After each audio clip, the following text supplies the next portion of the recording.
Hello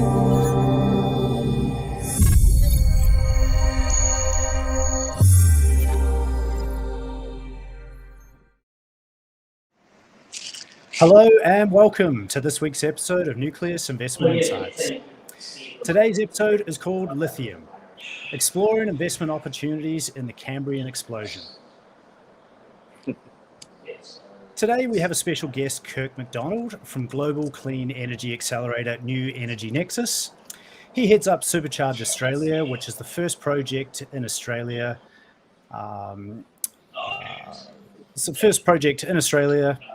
In partnership with local not-for-profit Energy Lab, which is a similar organisation.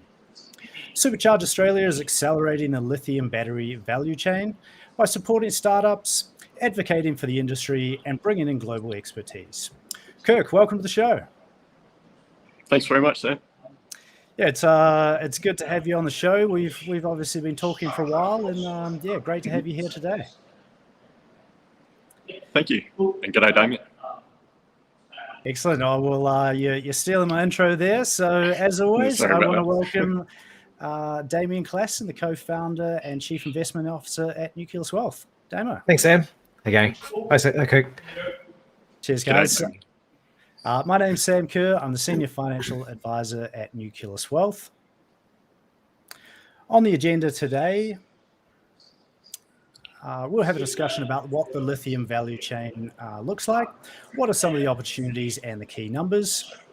Next, we'll explore the main hurdles for Australia and how New Energy Nexus is helping to overcome them. Then we'll talk about some interesting new technologies and a few war stories from the companies in this technology arms race. Lastly, we'll discuss the influence of government and the key differences between China, the US, Europe, Japan, and Australia. Then, as always, at the end, we'll explore the investment implications. For those listeners that don't know, Nucleus Wealth is an Australian active and passive investment manager. We're a global macro investment house and use the insights shared in this podcast to construct and manage our active portfolios. We're also the first to offer passive direct indexing in Australia, which has been labelled ETFs 2.0, as you can customise your chosen index with around 50 different ethical, sector and asset class screens that we have on offer across all our active and passive portfolios. Just a quick housekeeping message. If you enjoy our content, please subscribe to our YouTube channel and click the bell below to be notified when we go live or have a new episode recorded. We are live every Thursday at 12:30 Sydney, Melbourne time, so jump onto the Nucleus Wealth YouTube channel and you can ask any questions that come to mind and we'll do our best to answer them during the show. You can also follow us on your preferred podcast platform, as our show is available on all the majors. And if you'd like to look at the slides in more detail, we'll post them in the show notes this afternoon, and you can view these at nucleuswealth.com/webinars. So, Damo, I'll hand over to you, but I also understand you want to let clients and potential investors know about some new investment innovations we have at Nucleus Wealth. Yeah. So this sort of all ties in to what we're trying to do at Nucleus is be able to give people the chance to since we started, we've been able to give people the chance to take things out of their portfolios. We've launched some portfolios with a new provider, and what this is allowing us to do now is do a lot more additions as well. So this is an example of where client comes to us and says, look, I just want your international portfolio, or even just want a passive international portfolio, all the larger stocks or Australian portfolio. And actually, I care about climate change. I don't want any carbon stocks in there, and they can knock them out. We've been able to do that since day one. What we've added now is you can actually start adding a few things in and go, well, I'd actually like to get exposure to the battery value chain. And so then, we're just passively picking those stocks just based on the sector, not on investment prospects. If we like investment prospects of stocks, we're putting them in ourselves. But if you just want to get extra exposure, so you just might want a slight extra tilt to your portfolio. And so that's up and running now, and you can get access to that through our new product provider, Interactive Brokers, and at a cheaper fee than what we had before. So just got up on screen just a quick example of how you just sort of add in and say, well, I'm looking for a particular passive portfolio, for example, and then what extra exposure you want to things like electric vehicles or extra quality stocks or extra large cap technology stocks, those types of things. And we'll be adding more and more sort of screens into, or more and more additions into that as time goes on. So and that's why we wanted to get Kirk on. So Kirk's actually a client of ours as well, and in full disclosure, and what we really wanted to do is we have a lot of people who we speak to from time to time, and who write in and correct us if we're ever sort of on the wrong path on some of these. And Kirk's quite an expert in terms of the whole lithium value chain. And so what I really wanted to do is get him on and sort of quiz him a bit about how we see things, and get the view from the ground as to how it looks, and where some of these opportunities are popping up that we may not have seen before. So with that, I might start, Kirk, with sort of my rough overview, and then I'd sort of the lithium in particular. So maybe we'll move on to some of the other sectors later. But I sort of look at lithium and go, okay, so the price ran up pretty strongly a few years ago. A lot of the suppliers sort of are producing. If you're a hard rock guy, you're producing at sort of $5,000 a ton. If you're using it from the salts and things like that, then you're somewhere between 5,000 and 10,000, a little bit higher on the cost curve. And so when the price ran up, they're all making lots of money. The price then crashed, and some of the higher cost ones were either break even or losing money at that point. And then we've had this incredible run up now, and we're talking about $50,000 to $70,000 or whatever the current price is, where they're all making bucket loads of money. There's heaps and heaps of new projects that would come on if they knew they could get $50,000, but people are concerned that it might go back to $5,000, and if they're producing at 7 or 8, then they're the highest cost producer, and they're the ones that get kicked out. And then so that's on one part, and then the other part is there's this incredible growth both in demand and supply. And so we've got these two sort of bars that are shooting up at 30 or 40 or 50% per annum. Yep. And we just don't know whether one of the bars is going to be taller than the other bar, and so prices will fall, or the other way around, and prices will rise again. So that's sort of our rough overview. Do you want to? Maybe I'll hand to you and say what you think's wrong in that, or right, or whether I guess how you look at it in the companies in the lithium space. Should I preface it with not investment advice? Is that how you do this stuff? Sure. Yeah. and this is helping us problem. As to what we're doing in our portfolios, but not necessarily what you should be doing in your own. No, exactly. I completely agree with what you've said, and the issue is to a large extent the uncertainty in that. The other thing that's happened really in the last 6 months to all this is the geopolitical lens that's been put across the top of the conversation. If 6 months ago you had asked anybody in authority whether or not we'd be making battery cells in Australia at any point in the future, probably not. So it's changed that quickly once we started to see, particularly the US and China, start to have more overt disagreements, and also the fact that they've now decided that it's important that they reshore those supply chains, and then that's kicked off a global sentiment in that regard.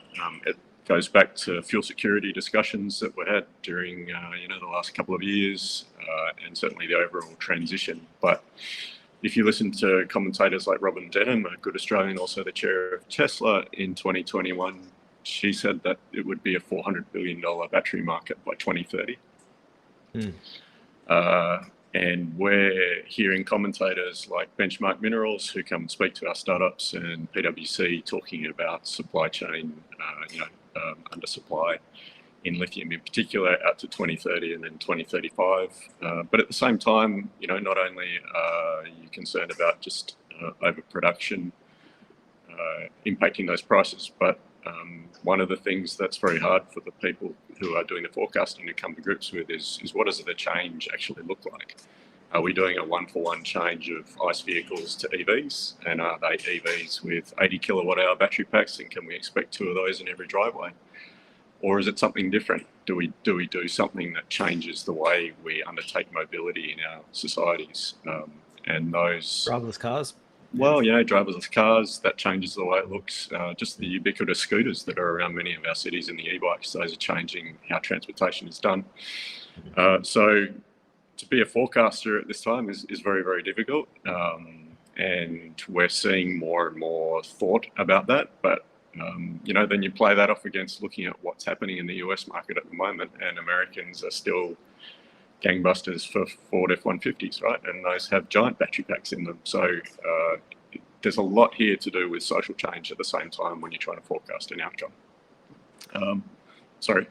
Yeah, and so it's this idea, isn't it, that yeah, if we're at one end of the spectrum, everyone needs a Ford F50 and you can run your house on this thing and you can go camping with it and charge your power tools and all that type of stuff for days and days.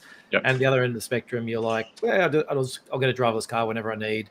I'll just jump in and I don't care how big the battery is, and that thing will just go and charge itself every once an hour or once every 6 hours or whatever it needs to do. Yep. And so I don't care about it. It's got a small battery. And I guess in perspective as well. So like I said, one part of it, and the second part is your house battery. So almost, I want to delve into this a little bit deeper later. But then, is it a Tesla Powerwall sits on there that's lithium, or does it end up being a flow battery or something that's using different different materials as well? Yep. And so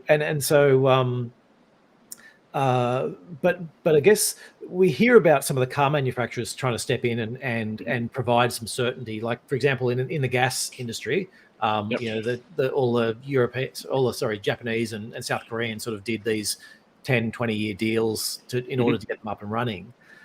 Are we seeing any of that in Australia in terms of the big car companies or big battery makers coming and saying, okay, we'll underwrite your production for 10 years or 3 years or anything?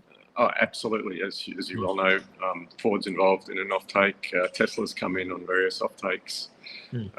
Pilbara Minerals working with POSCO in South Korea. Is this at the? I guess in terms of the amount of volume, though, like, is it at the margin, or is it actually big enough that you'd say, okay, I've got a project and I can see where I'm going to get rid of 60, 70% of it. Great, I can go ahead. Or is it just like, I'm going to get rid of 10% here and 20% there, and so I actually need to have more of a forecast about what I'm going to do with the other 80%?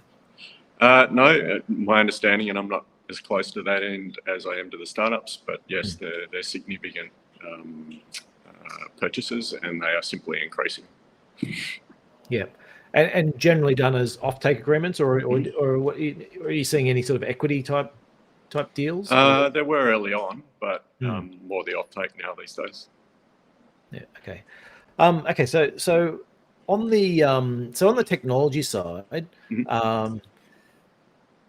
let's stick with the car part for the moment. We'll move to the houses in a minute, because I do think there's a pretty big difference. There is discussion about solid state batteries. There's discussion about different types of cathodes and anodes. I guess where do you and then some others come back and say, well, look, if it's not in production now and working, it's probably not going to be up, and probably not going to be part of the picture in 2030 anyway. And so it doesn't really matter. I guess where do you see it from that perspective? Well, increasingly, we all see that the car with a battery in it forms part of that technology package, whether there's necessarily a 10 kilowatt battery on the wall or part of your 10, 20, 30, 80 kilowatt battery in your car being used for that vehicle to grid component of power storage. I think just to bring it back up a level as well, to give you a little more certainty about what the rest of the markets are saying. Just today, an organisation called Lithium Bridge, which New Energy Nexus helps to coordinate and deliver in the US, produced a report of the last 12 months of stakeholder engagement across the US, across the entire lithium battery value chain. And they are saying, as of today, because it was just released today over in the US, that they're seeing a $33 billion US domestic market revenue increase. And that's not including EVs, that's just down to the cells. And it's based on delivering 60% of their $300 million person market by 2030. Sorry, 60%. Is this in terms of the transport? 60%? It's predominantly transport, but cells are also used for households as well and for stationary storage. Right. Okay. Yeah. Because this is, I guess the part I look at, and I'm sort of from a top-down point of view about saying, oh, look, are we going to displace oil and how quickly is it going to go and all that sort of stuff is going well.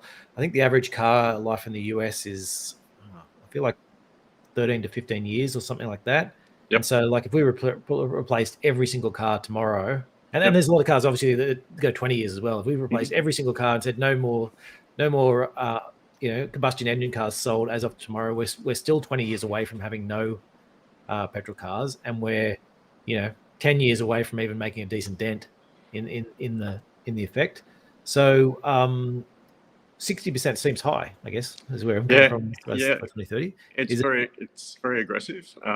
There's some more data I can share about that. So they've split it into 4 sectors: cell manufacturing, active material and inactive component production, material refining and processing, and then raw material production. So for cell manufacturing, they're saying they want to get to 90% of cells consumed in the US being manufactured in the US. So that's massive. Yep. Then for active material, 50% of the active materials, including electrodes, electrolyte salts, and electrolyte solvents, and inactive components, which are the separators. And others are getting deep into the detail of how a battery's made. They want that to be 50% made in the US by 2030. These are all by 2030 numbers. And material refining and processing, again, 50% of the chemical precursor materials to be processed in the US. And the one that's probably giving everybody most pause is they want to get to 50% of the raw lithium supply by 2030 being from North American sources. And so it's been quite a conversation, and I'm a little bit inside the tent with access to early versions of this report. I think some of the interesting things that we're seeing particularly about that is, some understanding based on feedback from industry that perhaps particularly that last one is a little too aggressive. So what does local really mean? And then we start to talk about things like the Quad and friendshoring, and perhaps Australia can be included in some of those numbers. So and under the CHIPS Act, Australia was included. Exactly. Yeah. If you do you want to give a quick summary of, I guess, of the CHIPS Act from the way your companies look at it? No, that's okay. We're not touching on the chips at all. Obviously, silicon's somewhere in the value chain there as well, but yes, not the CHIPS Act particularly.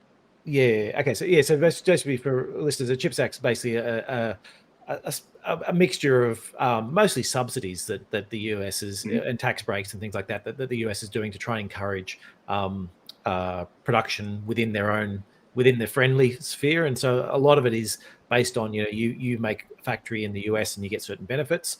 And then some of that extends to, a lot of it's semiconductors, but it also extends to batteries and some of the supply chain minerals. And then the other thing is, Australia is included in certain parts of it. A number of friendly countries are included in certain parts of it in terms of saying, okay, Australian companies will actually still get the benefit from doing certain things. I guess the big picture take is that this is effectively politicians there saying, okay, we don't want to get stuck in a war and have to rely on, bringing batteries in from the other side of the country or bringing them in from China, for example, who we may well be at war over Taiwan. So we actually just need this for security purposes, even if it does cost a bit more. And you'd know just from basic economic principles, you never concentrate a supply chain. So kind of, we failed at Econ 101 collectively, and irrespective of whether it's China, it just shouldn't be in one place. From an overall market and security perspective. So that informs that discussion as well. Yeah, Australia's strategic petroleum reserve is in the middle of the US. So that's right. How we would access it in case of who knows, but yes. Yep, correct. It's basically on the completely the other side of the planet in the middle of a landlocked store. But anyway. Yep. So we've got, in terms of the technology side, do you have a feel for the costs, sort of the costs that you were talking about in North America and the availability of lithium? Because I guess lithium goes from this bit where, isn't it, you can believe you can get enough lithium to run all our batteries from seawater. It'd just be very, very expensive. Correct. And so you want to get it from more concentrated places. Is the US looking more at the salt types, or is it the hard rock, or a mix of the two? Mix of the two, and some clays. So Thacker Pass in Nevada is on track for approval. That's clay. Salton Sea, that New Energy Nexus has some involvement with in the US to support the growth of that startup industry over there, is geothermal salts. So that's a really interesting combination of geothermal energy and hot springs for power. So they're using that to power the processes that they're planning to implement, along with extraction from the salt water. Okay, so there's underground salt water with lithium in it. Yep. And what's the process? Is you're pumping cold water down and bring it back up hot? effectively. It's a circular process. And there's an Australian company involved in that actually called Controlled Thermal. They've been over there for some while now.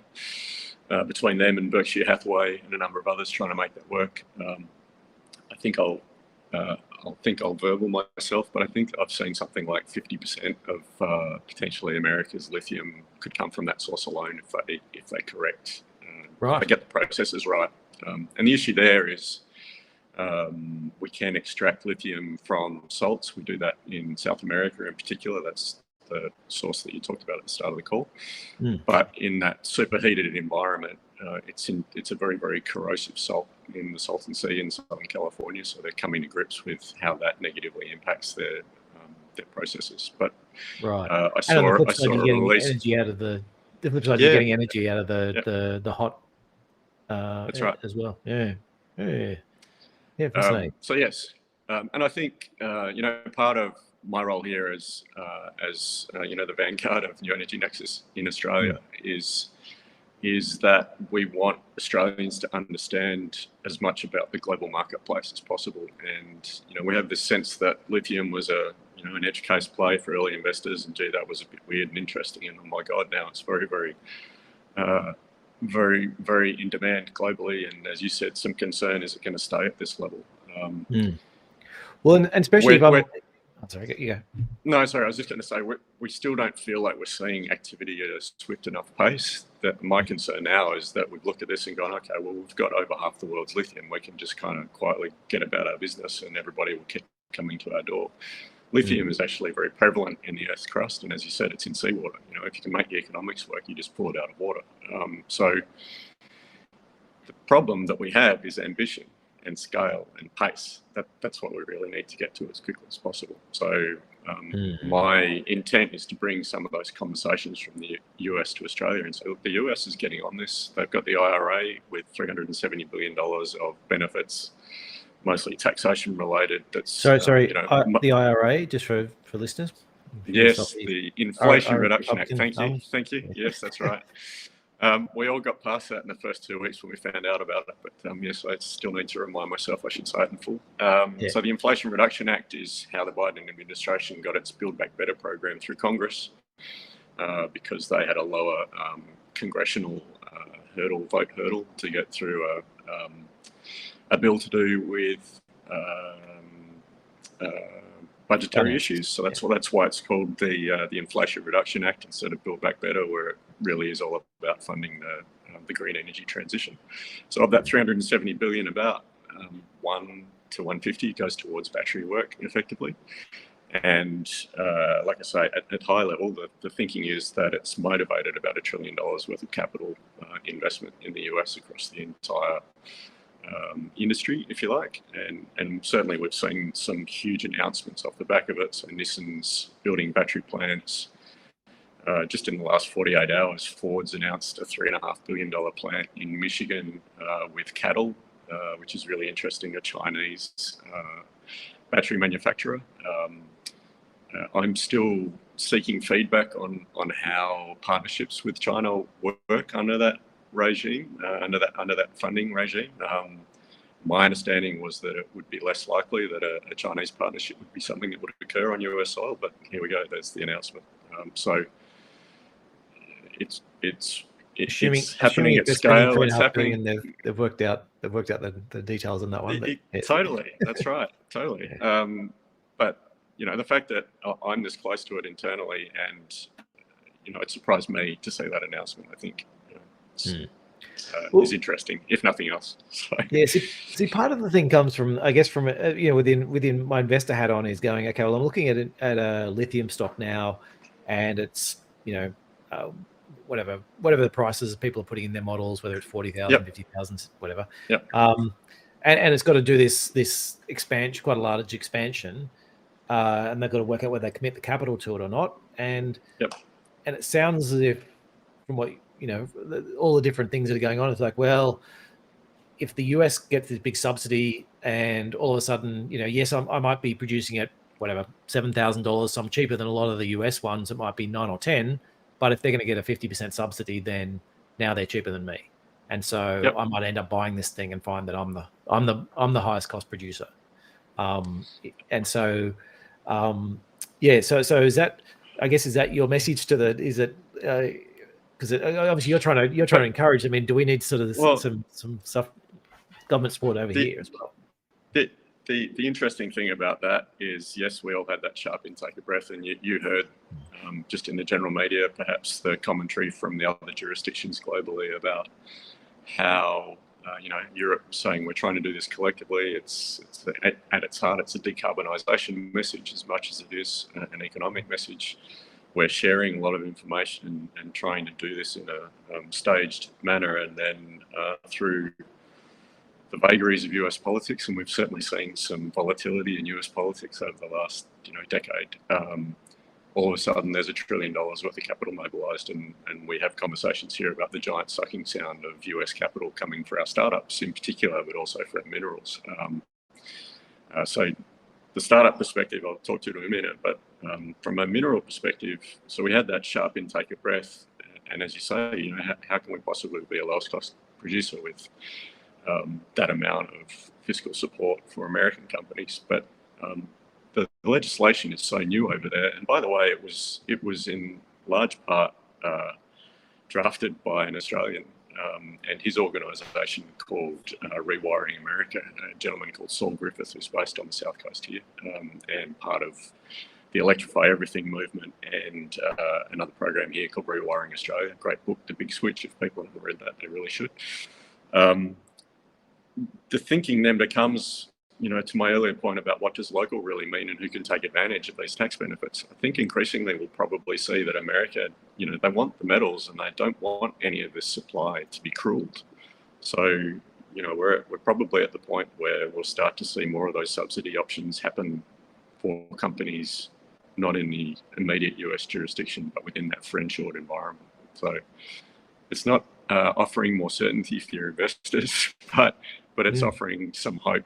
It's offering some light that it's perhaps not as disruptive as it might have otherwise been thought. And I think at the end of the day, the demand is just so massive, and the transition is going to hit us faster than we even all think now. So I'm completely unconcerned about the level of demand that's out there.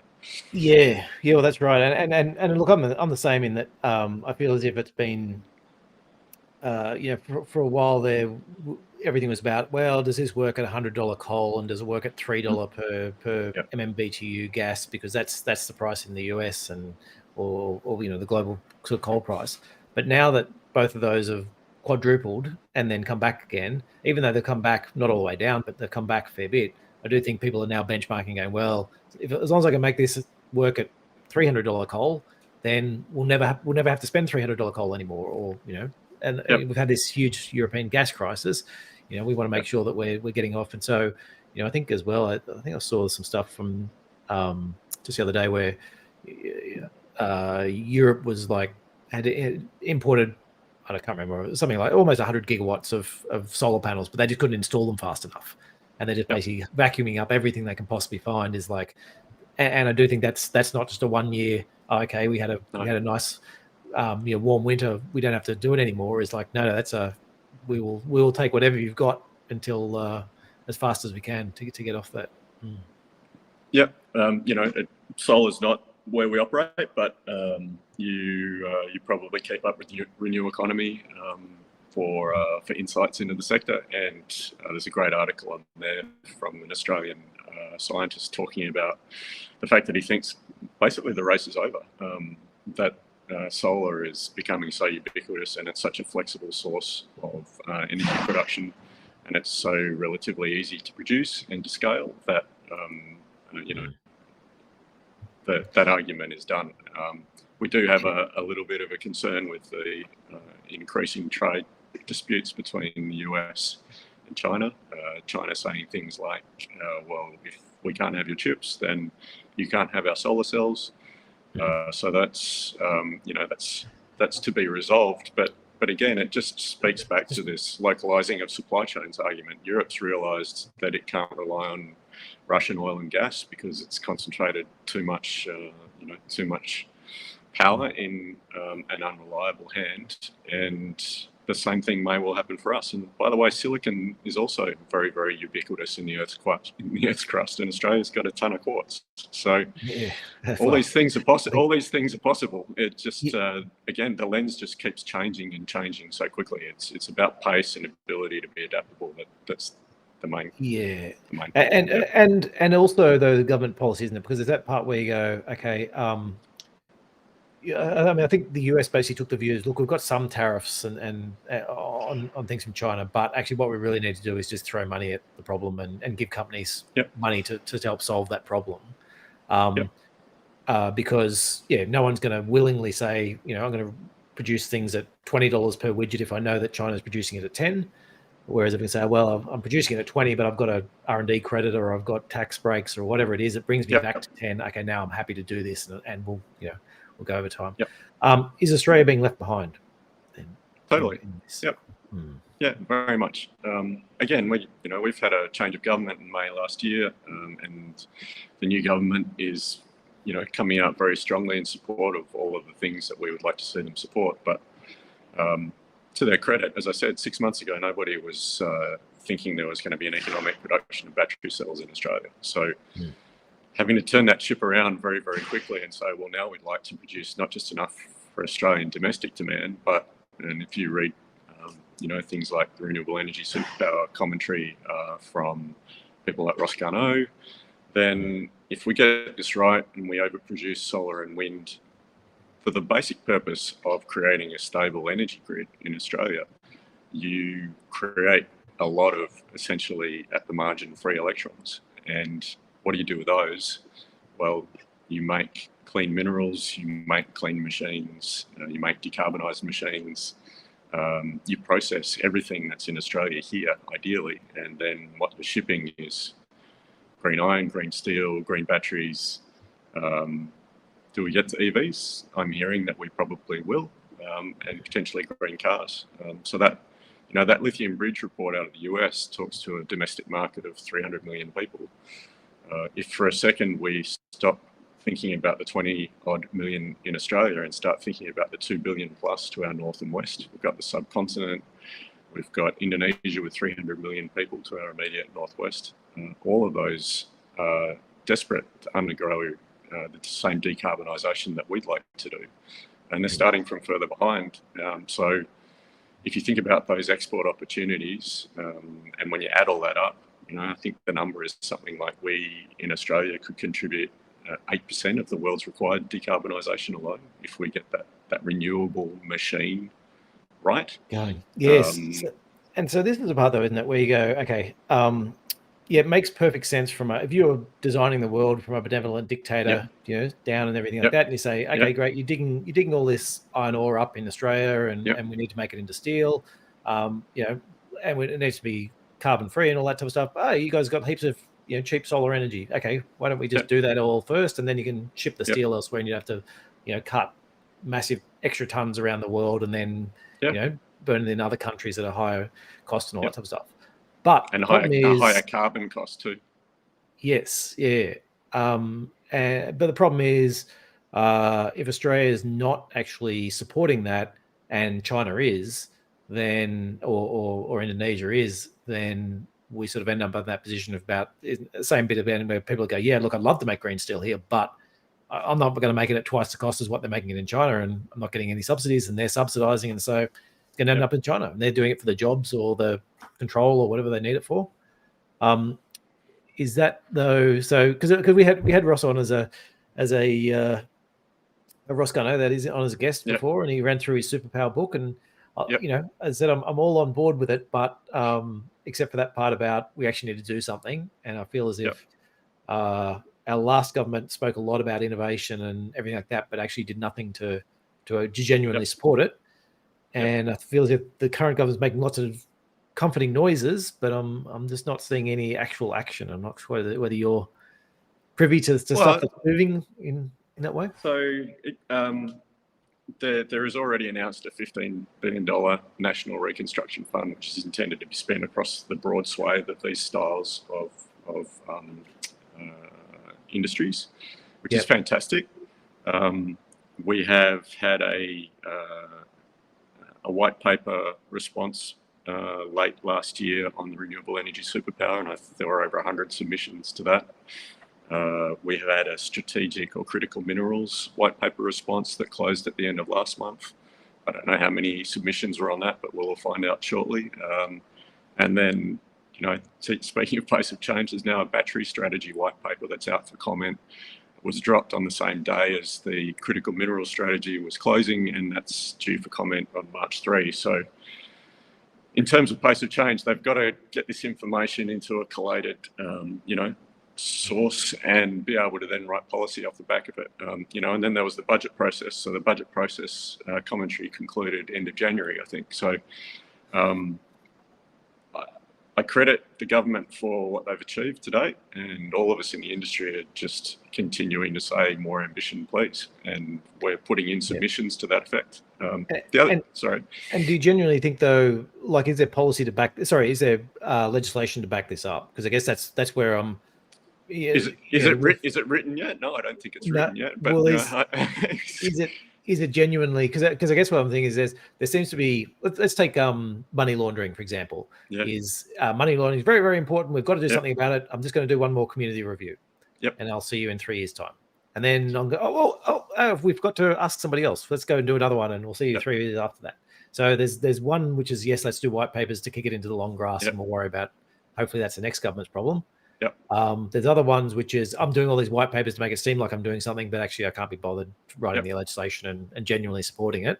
I just want to. It's an advertising one. And there's other ones which obviously in the Biden's team hit the ground running. They were out and about and policies there, and there's all these things up and running. And so does it? Yeah. When you say white paper, I'm like, yeah. Tell me when they're actually genuinely working on something. And I just don't know whether this to you feels as if this is just we just need to ask everyone first and then we're genuinely off and running, or or could it go the other way as well? Look, I think it's the nature of our political system that what we end up seeing will never be as ambitious as we would potentially like. But I do feel the process is genuine at this point. I've had no personal contact at senior levels.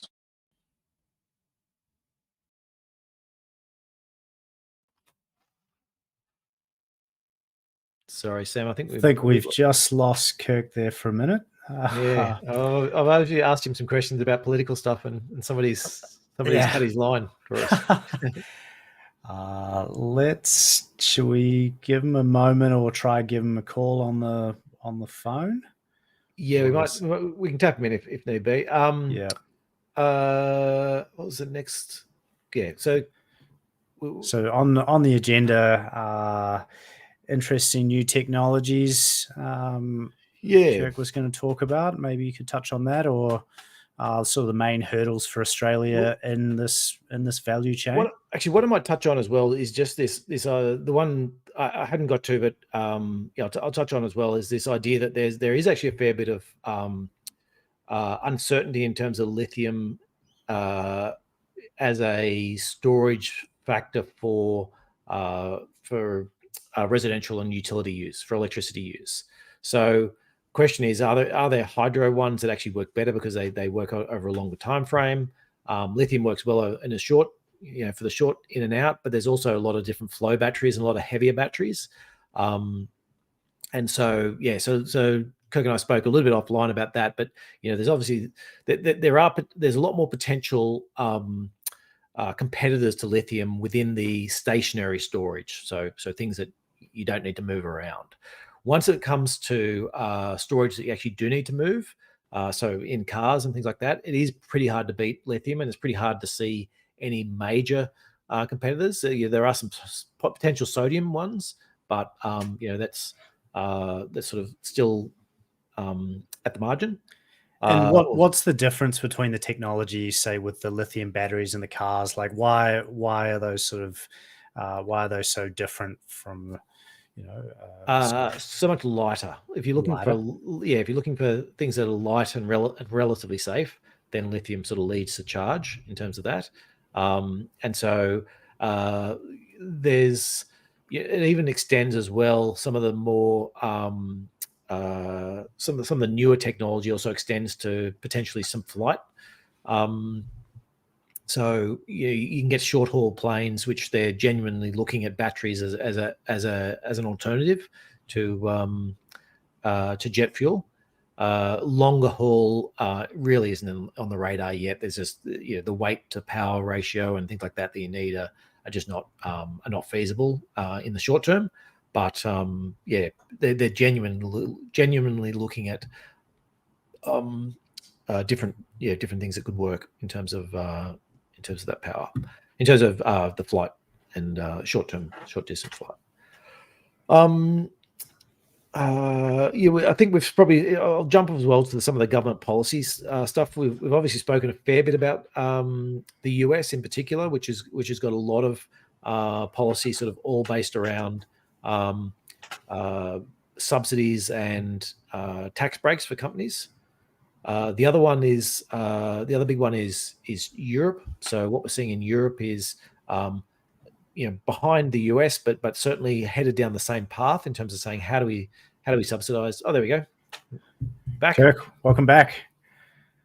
I'm just saying we spoke about government policies, and next thing you know, they'd cut you off. Yeah, that's right. I was just jumping into Europe. So in terms of European policy, I guess it seems to be sort of along the same lines as US, but just 6 months or 12 months behind. Does that sound? No, they're 5 years in front is the argument. Right. So the backstory for Supercharge Australia is that it was taken from a name of another project called Supercharge America. And Supercharge America was basically the lithium bridge and the spin-up of the lithium battery value chain across America pre the Trump administration. It was funded and ready to go, but then got cancelled. And we can all speculate as to why. But Secretary Granholm of DOE now was, I think, a senator in Colorado who was a sponsor of that program, and now it's back on the front burner. So in that document I mentioned, they refer to the fact that they think probably about a 5-year march on where they are in the US in terms of speeding up their lithium battery value chain. Oh, sorry. Yes, sorry. So 5 years in front in terms of the technology or where they are positioned. I guess what I'm saying in terms of coming more subsidies and more grants. And I was under the impression Europe was looking at the US sort of the Inflation Reduction Act and the CHIPS Act and looking to put similar things into Europe over the next 6 to 12 months. It's become a fiscal arms race, right? So, which is again why Australia needs to decide if it's playing or not, and quickly before that decision's taken away from us already. Quickly, yeah. I mean, you look around the world at the jurisdictions that are involved here. China is where we are trying to withdraw supply from because of concentration issues, if nothing else. Obviously, a command and control economy. Europe has a very strong centralized economy, and that's why they're 5 years ahead. They saw this coming and they set up programs internally in Europe with, massive federal. And when I say federal, I mean across the countries of Europe, of the EU, allocations, funds, and thinking about where facilities would be and putting training programs together. I mean, a large part of this, we're just talking about money at the moment, but we're not talking about the people. The FBI CRC has a report which is due for an update, actually, so these numbers are again old and will be too low, but they were seeing $7 billion worth of revenue for Australia by 2030, with 35,000 jobs. The American one is 100,000 jobs. Europe's talking about 400,000 jobs. The problem here from a decarbonisation and from a battery and then solar and other perspective is just availability of manpower, people power to get the work done. So they've put together digital programs that can train battery professionals all the way from sort of vet sector up to master's level, and we need all of those. And the Americans have just agreed through the Society of Automotive Engineers that they will take 84 of those and translate those for the American marketplace. And it's all a digital delivery platform, so it's kind of all set up and ready to go. And again, part of the goal for our organisation is to look around outwardly at the world and see who's doing what best. How can we not duplicate effort?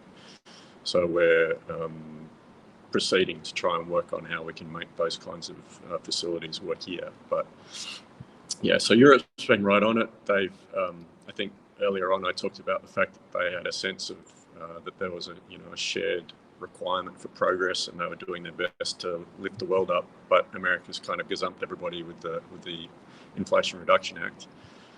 Accordingly, they're responding, but the Americans are also responding by looking at exactly how flexible that act can be, because, again, from a decarbonisation perspective, we all can't afford for this to go more slowly than it otherwise could. Japan, are they player at all? I don't hear much about them. I'm not going to say I'm an expert on Japan. By all means, they're in the Quad. They're certainly part of that 2 billion marketplace that I talk about. Yep. They have some big battery companies there. They have some big battery companies here. They were the first to commercialize the lithium technology on its way to China and the rest of Southeast Asia. So, that's not lost on anybody. Toyota was first in electric vehicles for a while there. Nissan. Yeah. Yep. Yeah. Well, and the CEO stepped down of late. So we're hopeful to see a lot more out of Toyota that's and the background there is the CEO of Toyota. Well, basically, Toyota was in the front with all the hybrids and the Priuses, and then their CEO decided that they were never going to work. Electric vehicles were never going to work, and hydrogen was the way of the future. And he's recently stepped down with not quite a mea culpa, but I think as close as you're probably going to get one. Possibly, yes. And again, I think, to the very early point, how do you forecast this transition? It's very, very hard to do. You put this concept of the Cambrian explosion in the title of this talk, and it's true. There's a realization that change is here, and we're on an S curve of change, and that implies lots of different paths to that change. So it may have made perfect sense, 10, 15 years ago, to take the Toyota model, but times have changed. Tesla has its third strategy day on March 1, really interestingly from a timing perspective, 2 days before the Australian battery strategy responses that I mentioned earlier are due.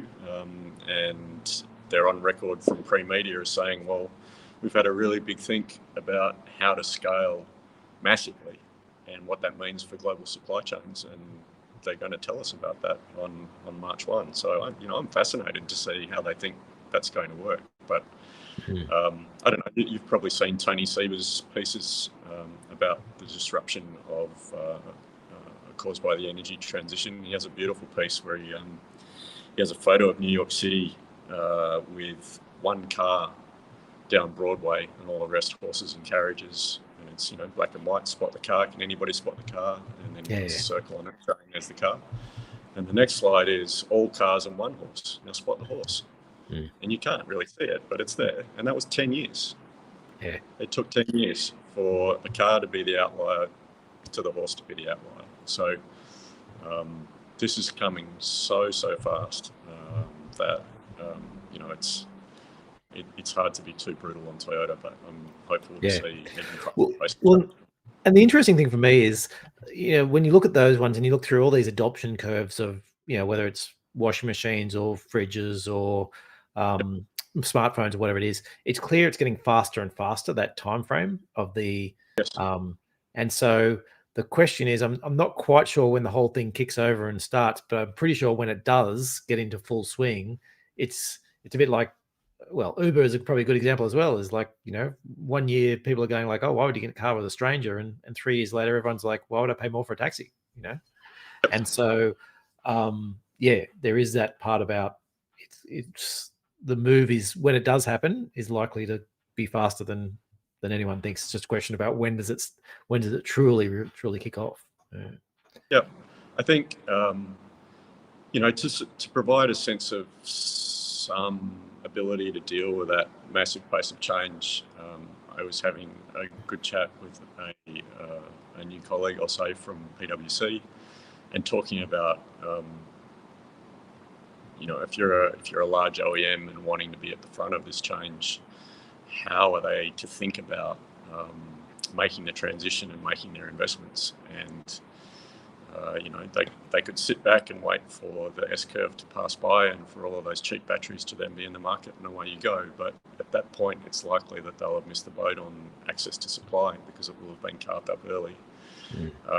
So the way to think about it is from an optionality perspective, yes, you're going to pay more early on, and you are,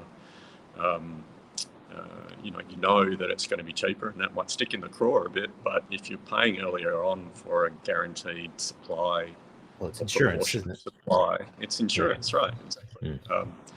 So that's the way that we're asking people to increasingly think about it. Don't wait for the $50 an hour battery. Spend the $200 on it now, but get that guaranteed supply, and watch what happens as you march forward with the rest of your supply chain. Because everything is a system, right? You can't just plug the batteries into a car in 10 years' time and expect that it's going to work. The amount of change that's required across all of the supply chains and the systems is coincidental. So they need to go now.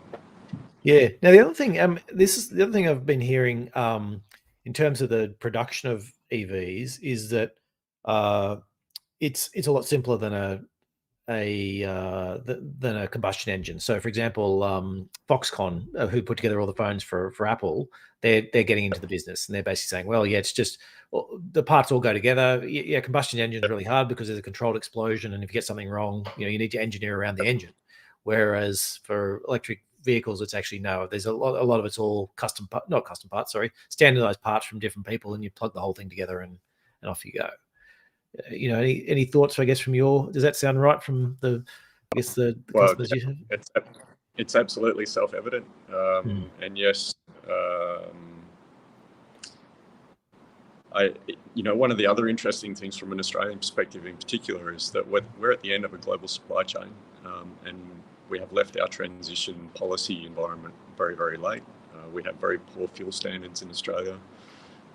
We have very poor fuel efficiency standards in Australia, and there's work afoot to fix those as part of new government initiatives based on many of us in the industry pushing for those kinds of changes. But where that's left us is as a bit of a global dumping ground for vehicles that are no longer suitable for other jurisdictions. And again, as a domestic market, if you're just talking about a domestic market to sell into, there's not a lot of incentive for an OEM to target Australia over many other marketplaces where they can be conducting these activities. So we're seeing quite a slow supply of vehicles into the Australian marketplace.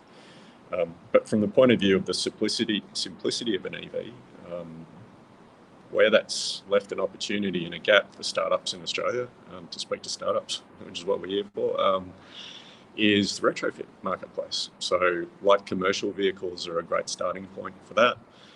Because typically in an urban environment, they're not carrying a great deal of load, and load remains a bit of an issue for commercial-sized vehicles under battery power.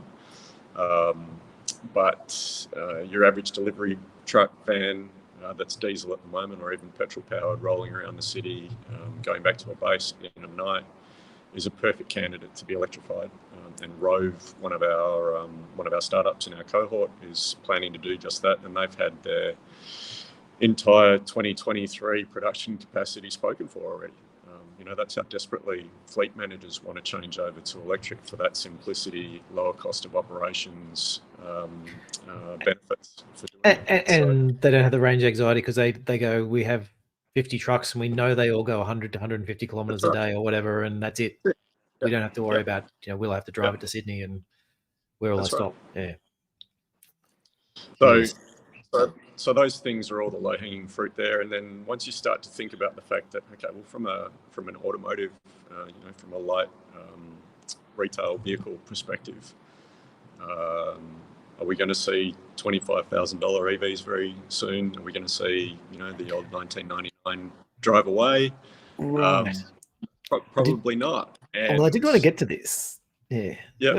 Because the other thing, I mean, China's got its, basically it's a souped up golf cart really, but it's, I think it's $5,000 US and goes 100 kilometers. So what's stopping that? Well, in your view, what's stopping that from happening in Australia? Well, there are some safety issues potentially around that. We're used to much higher safety standards in Western marketplaces, and so I don't know that that's been dealt with at any point yet. Yep. We talked earlier on about modal change, and modal change may take care of a lot of that. You don't drive the car to the shops anymore. You get groceries delivered, and if it's just a quick trip, then you jump on the e-bike or the scooter rather than firing up the car, for example. Coming back to the retrofit opportunity, there's a great convergence here of problems and potential solutions. The price of lithium is high. I was able to hear what you were saying while I was off the air. Oh, okay, right. Yep. Oh, good. So in terms of what lithium is good for, yes, it's very, very good for high power delivery and energy density, and it's number 3 on the periodic table, so it's not going to be displaced as a metallic component of the battery at any point in the near future for those high power requirements. Where we are seeing sort of several layers of advancement coming in batteries. The first, the belief is lithium sulfur, and then after that it's solid state, and work's being conducted on both of those chemistries as we speak. And this is a long road. There's 15 plus years of work going into perfecting these chemistries and getting them ready. Again, a plug for one of our startups, Gelion, which is technology out of the University of Sydney. They're attempting to commercialise lithium sulfur technology, and then they're also talking about silicon anode and another startup. So what's the elevator pitch for the lithium sulfur? Well, it's double the energy density to start with. So, and again, this is this great convergence of problems and potential solutions, and leaving that one even aside, but doubling the energy density. Even though I would argue, and many others in the industry would argue, that the range anxiety problem is overblown, it's still a problem, and it's in people's minds, and we're talking about wholesale market change here, so it has to be addressed. You can't just ignore it and say you're being silly. But the price of lithium, its irreplaceability in a vehicle sense, inflation, mortgage stress, potentially, recessionary discussions around jobs and things like that, and the fact that the Toyota Hilux has been amongst, Ford Ranger, I think, the highest selling vehicles in Australia over the last number of years. There's a lot of garages out there that have very, very large, heavy vehicles in them, and fuel prices aren't coming down either. So, that's an opportunity for perhaps the second car to be either one of those smaller Chinese vehicles with, it doesn't need to come from China either. There's plenty of other locations around the world where this could be built, or even here. Yep. Or the retrofit concept coming out of that light commercial fleet and coming into the small vehicle option. To digress for a second, so there's a company in France called Transition One, and they've been at the vanguard of, again, regulatory and legislative change in France, where they've convinced France to legislate small vehicle retrofits. So they've looked at it, from a countrywide perspective, and they're again highly urbanised.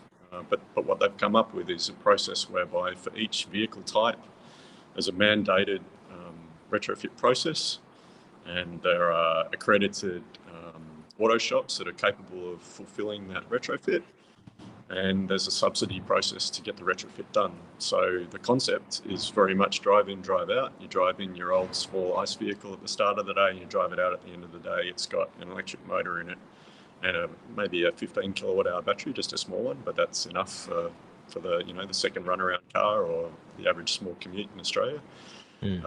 It'll do 100 kilometres in range, and it will do 110 on the freeway. And other than that, you wouldn't know you were driving an electric car. But it costs the consumer €5,000, and the government puts in €10,000.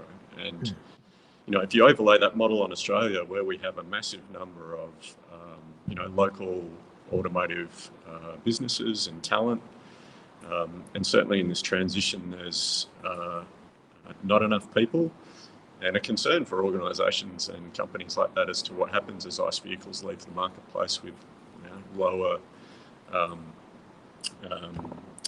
servicing requirements over time. How can we get that skilled cohort of people who are very, very capable of looking after these vehicles with their diminished servicing requirements, but there always still will be some servicing requirement. We need to get them spun up really quickly with electrical knowledge. What better way to do it than by having them going out and doing mass retrofits on a drive-in, drive-out basis, like France has already come up with the legislation to do. So again, it seems like we can lead those discussions as a startup support organisations and talk about startups that are keen to make those kinds of things happen. And we're kind of trying to pave the path narratively to make that something that's politically supportable and feasible in the environment here. Yeah. Well, it seems to me as well. I mean, my take on the prices is, well, if I'm making whatever, you know, 1 million electric cars a year, and I've got demand for 2 million electric cars, then I could make a $20,000 version one and maybe be profitable, but I'm much better off making a $50,000 one, sticking some leather seats and you know, heated whatever's into it, and making double the margin, which is, I sort of feels what most of the car companies are doing at the moment, is going, I've got too much demand for what's available, and so I'll just up the price, and that'll get rid of half the people, and you know, I'll eventually we'll get to doing the $20,000 ones. It's just I'm going to make lots of money in the meantime. Yep. Yeah, I mean, that's Tesla's stated model. You could read that when they were setting the business up. Yeah. No, and they were doing it arguably for, you know, perhaps more holistic reasons around the energy transition. But yeah, if you're an OEM at the moment looking at margins and looking at debt and looking at how you make this transition yourself, then absolutely you're trying to increase your profitability on each of those units as much as possible. And we should understand that. You know, we're not economically naive. We should understand that that's how market forces work, and that's why we need those kinds of large-scale government interventions to make the change. And at the same time, we need entrepreneurs with energy and vision and the support that we need to give them to then go and you know, fix those niches, those cracks that open up in a marketplace that's no longer fit for purpose. Yeah.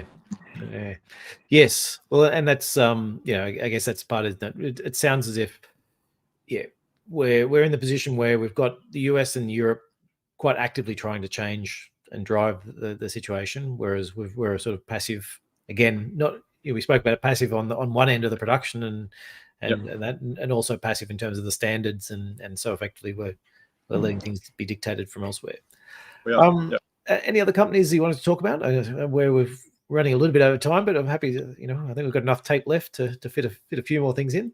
So any other companies that are, as you and I discussed today, we could talk about this for a long while. So you tell me when you want me to stop. I guess that's YouTube numbers are dropping off, but I'll quickly run through the startups, and I'll tell you one or two quick war stories. So we have the lithium value chain for everybody in the audience is everything from exploration and mining through to turning those minerals into chemicals, through to then it's an engineered component. So the battery precursors are engineered materials to very, very high tolerances to make a battery cell work. Then from there into producing the anodes and the cathodes, the separators and the electrolytes. Again, a very, very clean room, high technical proficiency, typically automated facilities doing this. So again, it speaks to the kind of technological transition we'd all like to make. It's new style of manufacturing, not old style. Where then going into the actual production of the cells, then to production of battery packs. Where do those batteries go? Into storage and into mobility and transportation.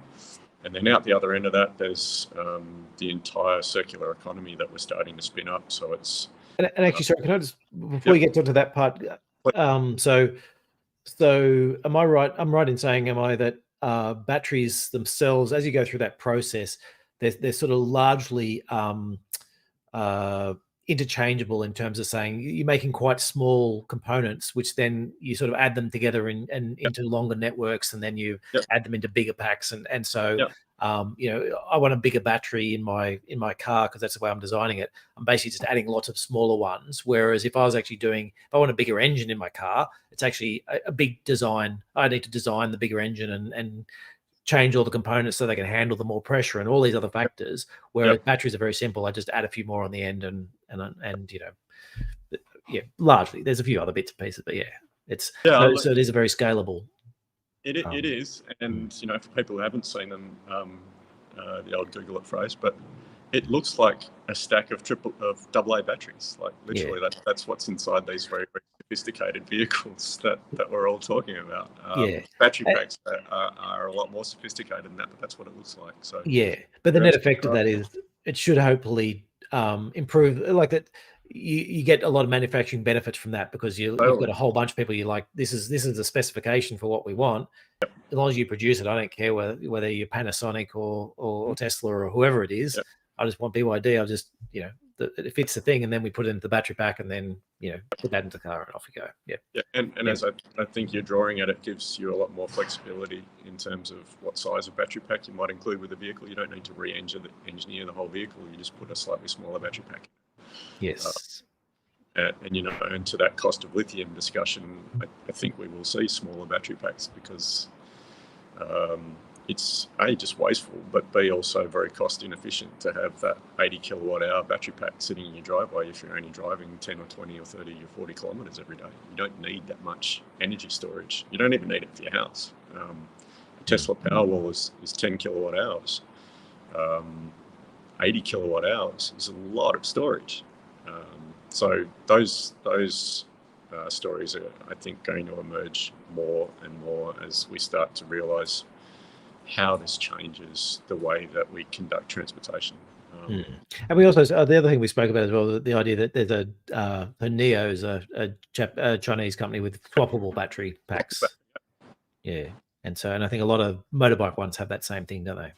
Yeah, so New Energy Nexus operates globally in the understanding that the transition needs to occur globally. It's no good for the wealthy West to make the decarbonisation journey and leave the emerging markets behind. A, because it's not fair, but B, if any of those marketplaces try to progress to our Western level of advancement through the same pathway that we did via fossil fuels, it ruins the entire decarbonisation process globally. We can't afford to have that amount of carbon burnt along the way to elevating these societies. So what we need to do is to encourage the same thing that happened with telephony. So as mobile phone technology rolled out around the world, countries skipped landlines. Entire countries and jurisdictions across Africa and Asia never had landlines. They just went straight to mobile cell towers. Same thing we need to think about here. They need to not go through the generator, not go through, the gas-powered vehicle. They need to go straight to renewables, and so that's the mission of New Energy Nexus, having come out of the California Clean Energy Fund. It does a lot of advanced market work in the US, but it also encourages entrepreneurs across the world to reach that destination much sooner. And so, to your point about the scooter and motorcycle battery swap, there are companies throughout Southeast Asia that have gotten onto that. A big one in Indonesia that's supported by New Energy Nexus. And scooters are a beautiful platform for battery swap. The audience will have seen the size of the batteries that are on the average e-bike out there, the line bikes and so on that are rolling around. It's about maybe 2 or 3 times larger than that. So very much, it's got a handle on the top of it, very portable. You pull it in and out of a charging station and you're swapped and gone in seconds, literally. And getting your 50 to 70 to 100 kilometre range out of it. And as long as there's enough charge stations around, which again, it's just a logistics problem, then range anxiety's gone, but you're doing it with a clean electric vehicle. So yes, so that's the marketplaces that we need to be thinking about from our technology perspectives, because like I say, those are the big ones that can motivate a lot of capital and a lot of fast-paced growth. So back on the value chain, that's the vehicles. Then second life is, if you pull a battery out of a car where it might no longer be quite suitable for a car, it's still got a lot of life in it. It might still be at 70 or 80% charge capacity or recharge capacity. That's when it can then be second lifed into stationary storage, and there's plenty of startups that are looking at that opportunity. Once you've then gone through that stationary storage, and this is decades worth of use out of one battery pack, the next step after that is actual recycling of the battery. And at the moment, they are literally thrown into a shredder. The components are pulled out, and then through either heat or fluidic processes, the components are separated and recycled back into battery metals. In Australia, we don't actually at the moment have any organisation that can take what's called the black mass from a battery, which is the combined lithium, cobalt, nickel, aluminium and other components that combine into into like a sticky powder, if you like, as a residue of that shredding and recycling process. We don't have any organisation that can turn that back into battery metals, so that goes offshore. So we have a number of startups that are trying to do that too. So let me run through them quickly. We have Prohelion out of Queensland that came up out of the solar car race, and they're making battery packs and battery management systems. Volta out of Queensland, similar, but they have looked at producing battery packs from the circular economy forwards. They look at it and say, well, how can we make this battery as easy to repair as possible, as easily modular as possible? So it has no welded components in it. It's like a Meccano set for a battery, if you remember your Meccano days. And one of the interesting things about that from an emerging marketplace perspective, and remember we have the Pacific on the other side of us where these issues are critical, is if you've taken an early generation battery to turn your village or small town into a solar powered, battery powered small town, those batteries are highly unrepairable. There's a lot of spot welds in the battery packs.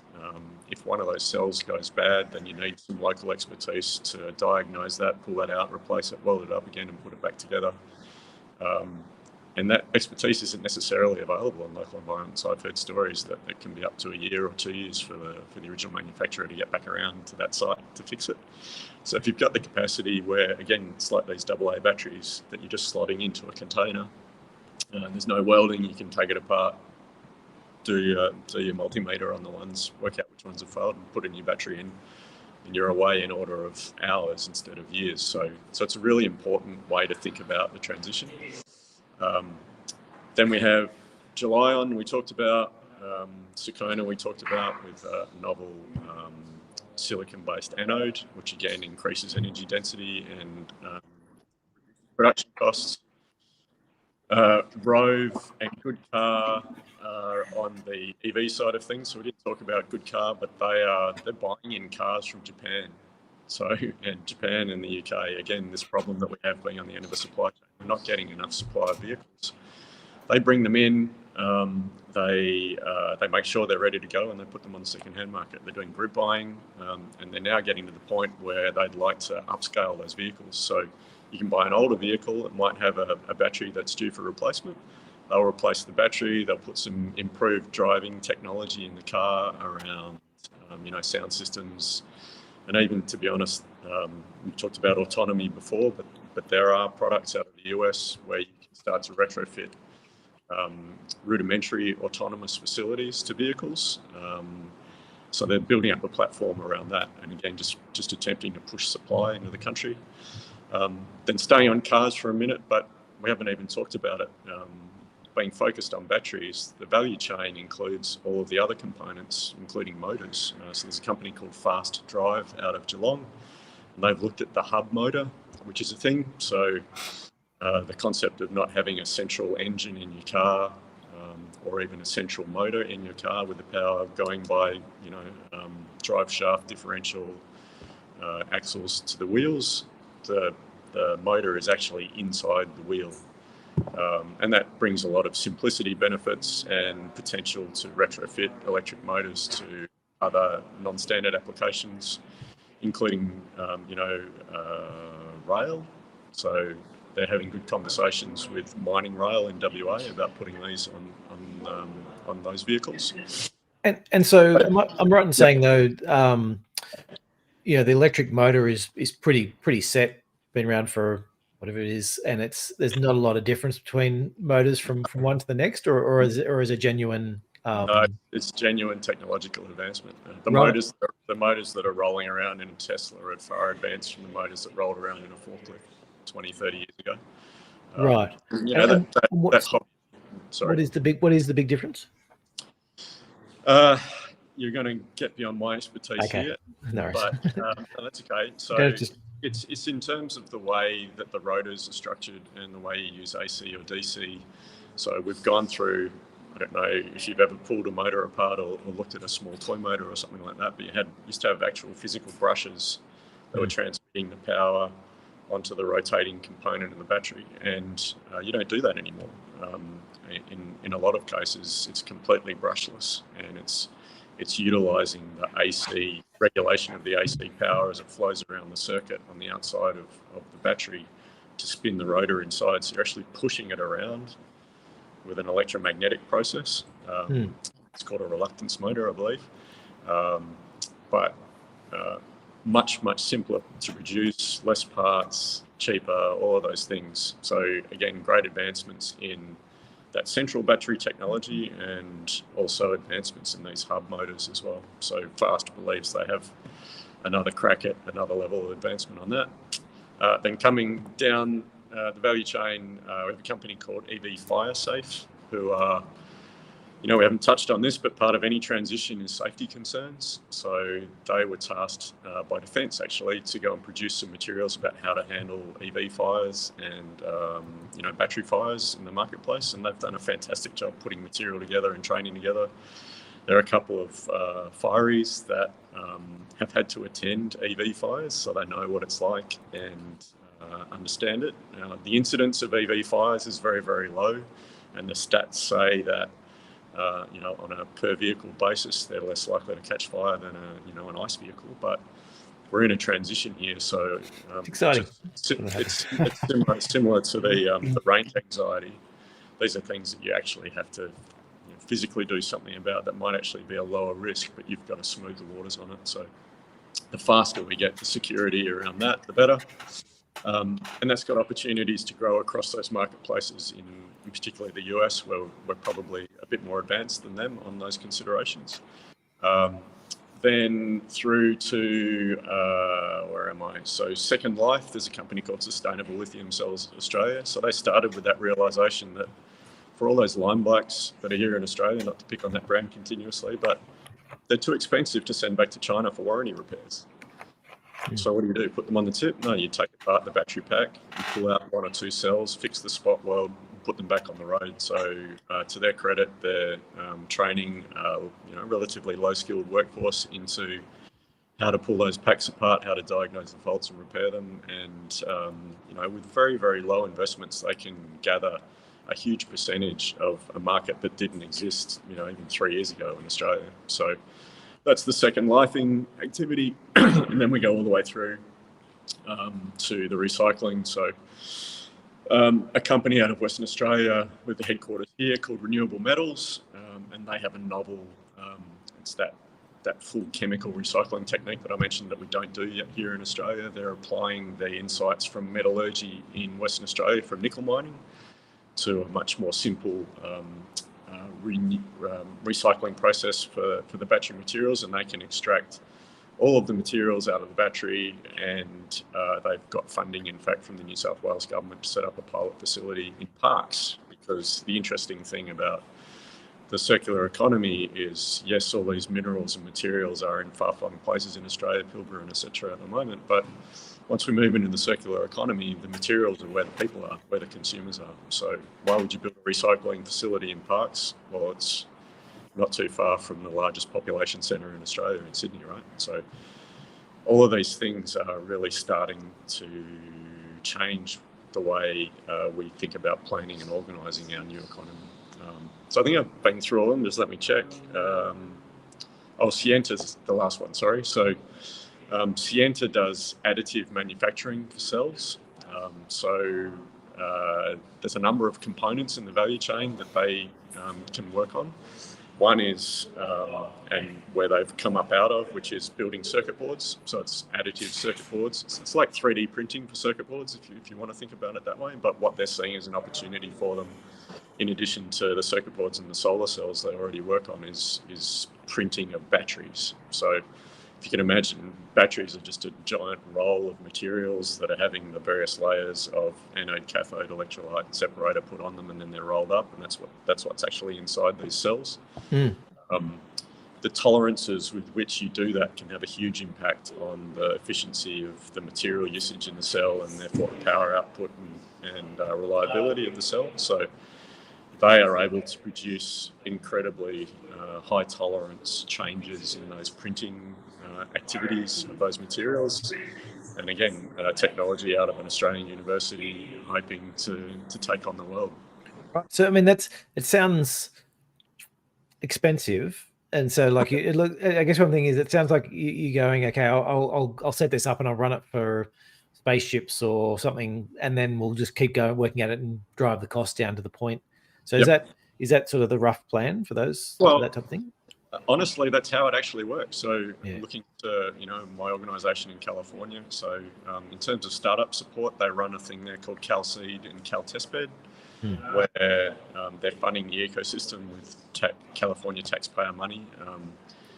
I could go into it, but it's non-dilutive capital, it's non-matching funds, and it's enough to live on and fund your startup for extended periods of time. And we don't do that very well at all in Australia, so that's a whole other discussion about startup support that, again, we're pushing to have. Yeah, but the base version is we make companies chip in the same amount or some amount, whereas over there they're basically saying, okay, well, you've got a good technology, let's run with it. You don't have to cough it up yourself. And they're far less concerned about the ability of one individual entrepreneur, company, technology to win. They just need an ecosystem. They need a number of, shots on goal. The more shots on goal you have, the more likely you are to score, is kind of that sporting metaphor that's used. And you've got to pay for those shots. You're not paying for the goals, you're paying for the shots. So that's the philosophy that they've taken, and it works. But in terms of the earlier point, so yes, you're right up the cost curve. Who will pay more for that? Well, defence will pay more for that, and aviation will pay more for that. So we've already seen the Pentagon pour money into Australian battery metal startups, looking at rare earths and looking at, I think, a lithium startup that they've done that for. But the defence applications for high energy density batteries are, obvious, as well as the supply chain safety requirements for everything becoming electrified and battery powered in a defence application. But then from an aviation perspective as well, you need just that high density power. So there's a startup out of that program in California called Kirk, whose CEO is actually going to come and speak to our cohort here in the next couple of weeks, obviously on Zoom. We're not flying him over to do it. It's great, the modern technology that we can use, but it just gives us that capacity to show the cohort of startups here that, they've been battling for a decade to try and get any recognition and any genuine support. It's nice for us to be able to bring that to them, and encourage them, hopefully, to not just disappear offshore for the, that Series A round that's got another zero on it in America or Europe, because they're much more serious about it than we are.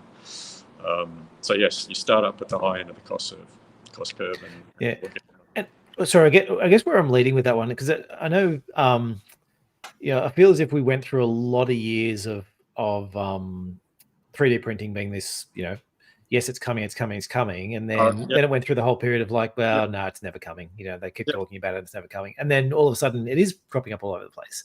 And I sort of feel as if, there's a point where, they start now. Is it sort of 20 years away, or is it 50 years away, or is it 10 years away in terms of where they think they could actually get to a cost competitive point in terms of driving those costs down?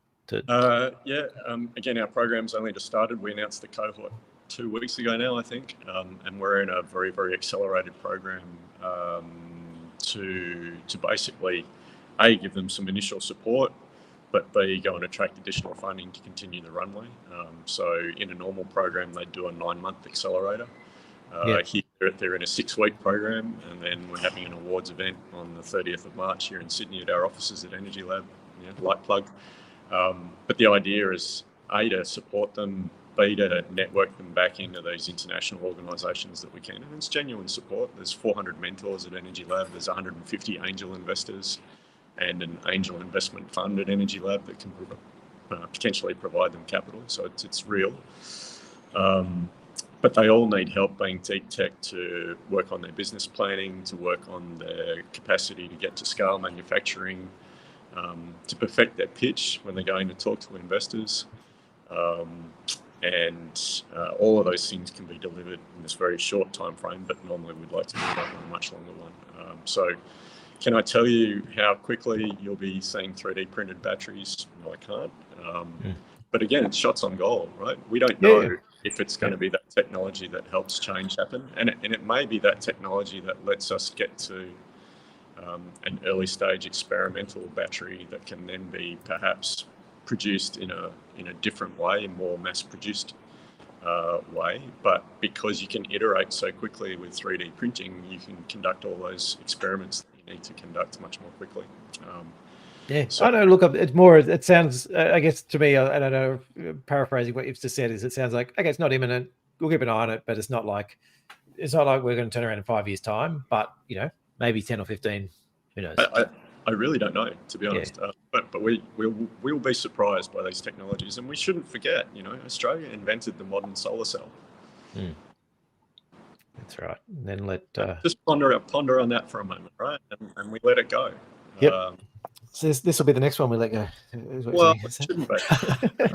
There's a good thought experiment that we talk about internally, which is to Gelion's hopeful outcomes. What if Gelion cracks it? What if they produce the holy grail next battery chemistry that the world is so desperately seeking, doubling the energy density?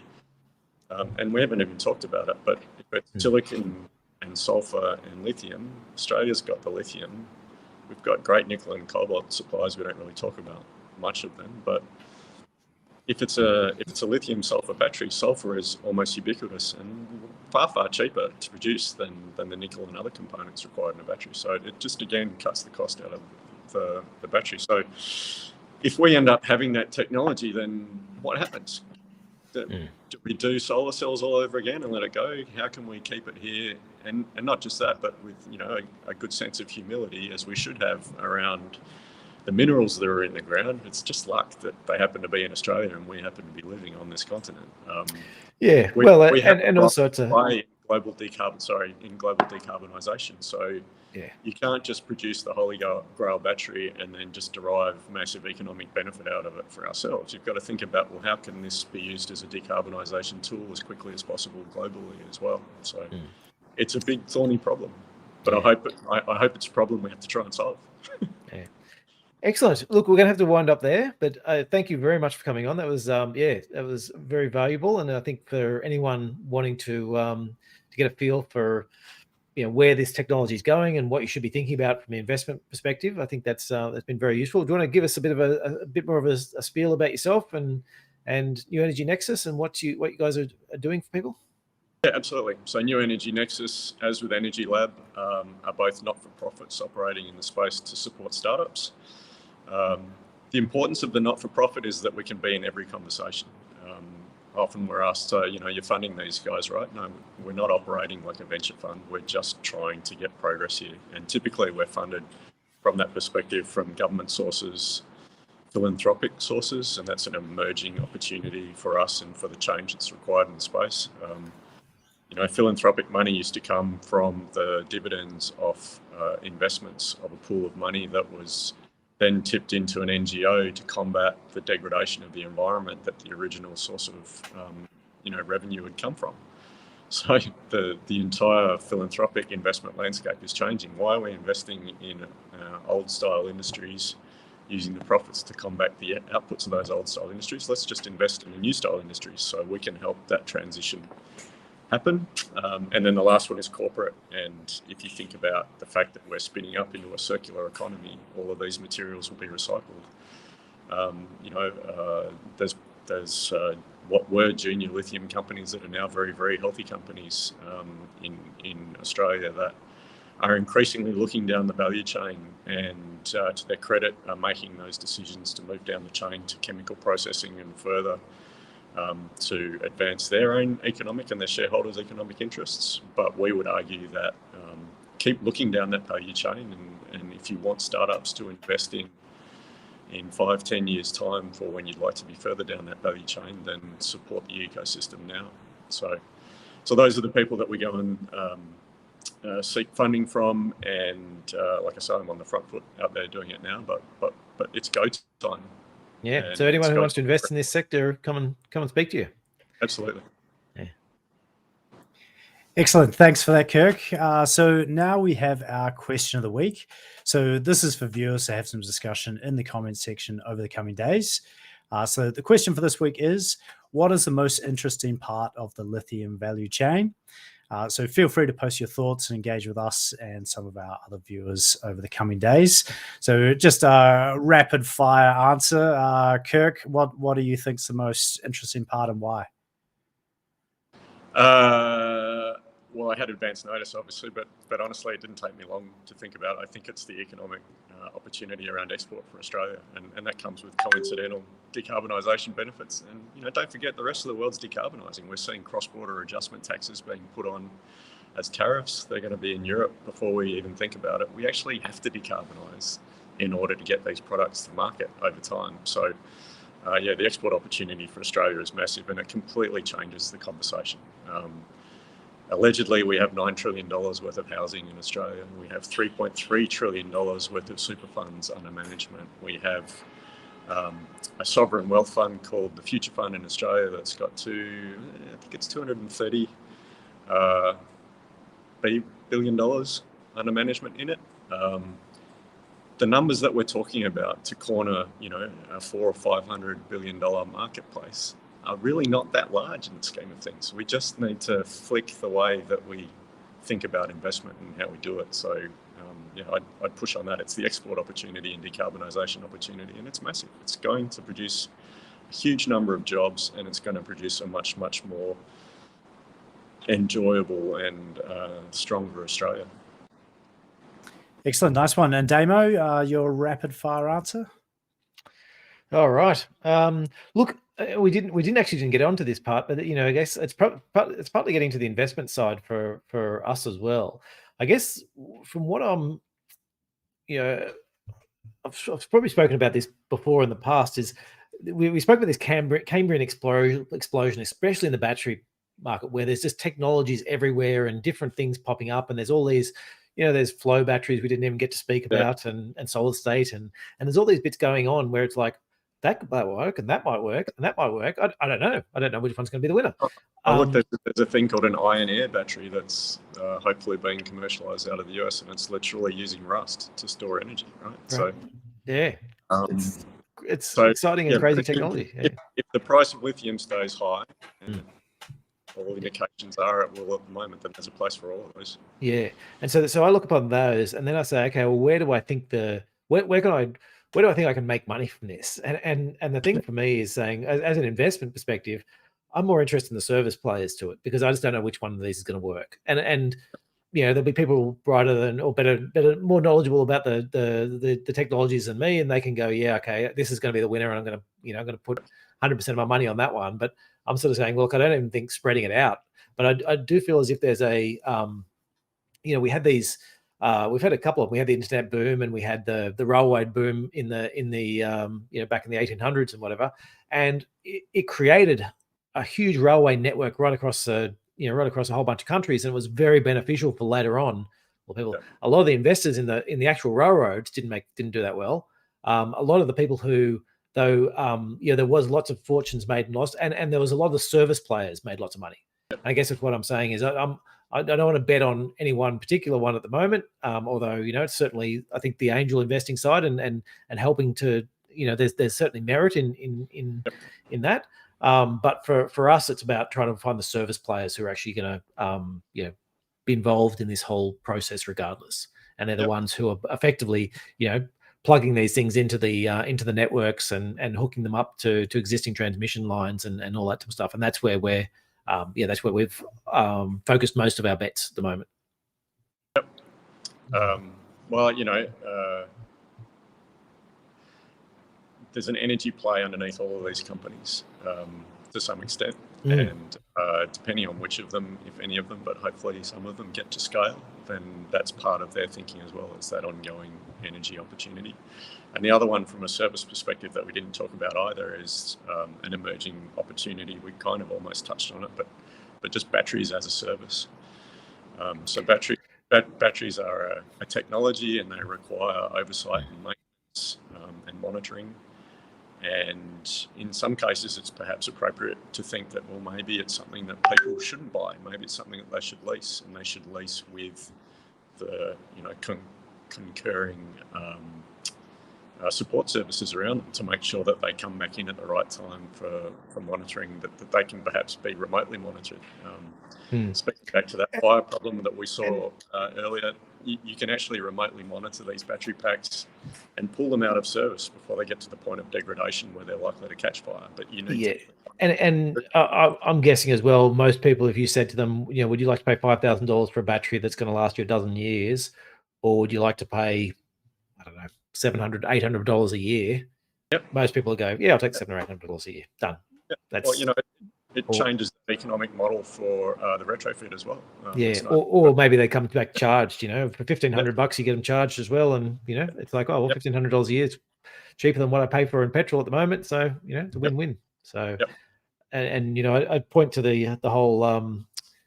I think in our discussion beforehand, I was pointing to the incandescent light bulbs, where people just wouldn't make that decision about will I buy myself an incandescent light bulb, even though I know these other ones are going to last me much longer, but the upfront cost, paying 50 cents versus paying $3 or $4, I'll keep paying the 50 cents. Whereas sometimes you just need some government legislation to say no, you got to be better off if you go the other way. Yep, absolutely. Excellent. We might wind it up. I think probably the investment view I've sort of given away there. Sam, you have. I'll leave you to wrap it up. Fantastic. Well, Kirk, thank you very much for coming on. It's been super interesting, and I'm sure the viewers got lots of nuggets out of that. And we look forward to having you again in the future. Yeah, I hope so. I'll have to be a little more active in the comments on the forums too. I'm very much a lurker. I'm sorry. So if people want to talk to me, I'm more than open for more discussion. Nice one. And Damo, thanks. It's obviously a particular passion of yours, this area. So really interesting chat. Passion, and I think for every investor, there are earthquakes coming, and you need to be ready for whatever's tidal changes. So you need to be watching, and even if you don't believe in it, you don't understand it, you're passionate about something else, is don't take your eye off it, because there are things going on, and you get left behind. Absolutely right. Nice one. Thanks, guys. So we do welcome your feedback on this podcast, especially in regards to suggestions for future topics.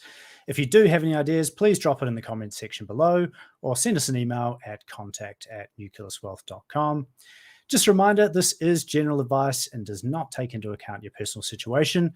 If you do want to discuss your personal financial situation, please go to our website at nucleuswealth.com/contact and book a call with myself. Don't forget to like the video now. And if you know of anyone that might get some value out of today's episode, we'd really appreciate it if you can please share it with them. Also, if you'd like to see more of our previous episodes and content, head over to nucleuswealth.com/content, or subscribe on our homepage for our weekly Nucleus news and investment insights. We do put out a lot of other articles and videos in addition to this podcast. And of course, you can follow us on all major social media. So for myself, Damien, Kirk, and the rest of the team at Nucleus Wealth, thanks for watching, and we look forward to seeing you next week. Bye for now.